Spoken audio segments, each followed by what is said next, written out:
What's up mga kareyna? Welcome back sa aking channel. For today's video, isishare ko ulit sa inyo ang ating napanood patungkol sa video ni Rab Matubang sa kanyang channel. Napakasayang panoorin na nakita na naman nating muli si Reyna. Alam ko na isa kayo sa mga kumpleto na ang araw kung napapanood natin ang mga videos o photos ni Reyna na ipinapalabas sa social media. Kaya naman sana ay samahan nyo ako na tapusin ang video na ito upang sa ganun ay i-share ko sa inyo ang mga magagandang moments patungkol sa nakaraang video kay Reyna. Nakita nga natin na hinatid sundo ni Mama Roda, ni Jomar at ni Juan TV sa school.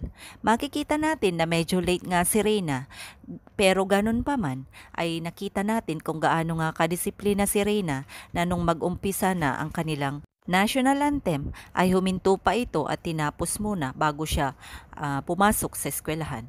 At nakita rin natin na talaga namang nakijoin si Reyna sa mga school activities na talaga namang tuwang-tuwa si Jomar habang pinapanood si Reyna.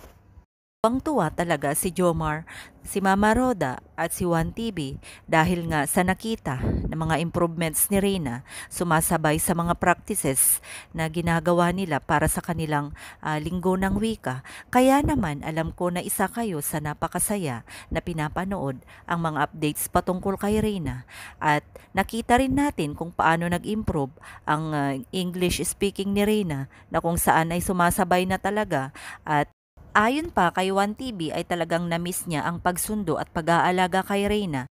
Ayon pa sa dalawa, talagang nosebleed na sila pagdating sa Inglisan dahil ang ganda na nga ang pagsagot ni Reyna sa mga tinatanong para sa kanya at naitanong rin ito or nagbigay rin ito ng mga katanungan patungkol sa math na kung saan ay nasagot naman lahat ni Reyna.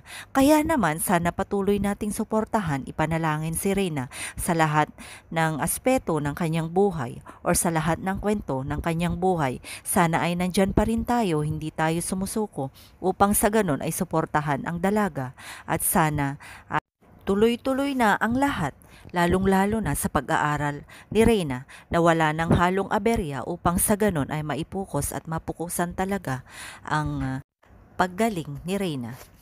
At syempre salamat sa lahat, lalong-lalo na sa Kalingap team na talaga namang tuloy-tuloy ang kanilang suporta at pagtulong patungkol kay Reyna at sa lahat ng manonood, lahat ng supporters at lahat ng mga secret viewers, OFWs na katulad ko, mga iba't ibang grupo.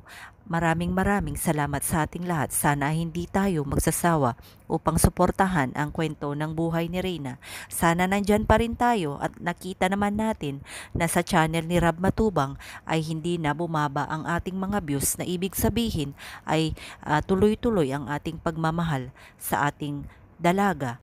Maraming salamat and God bless us all.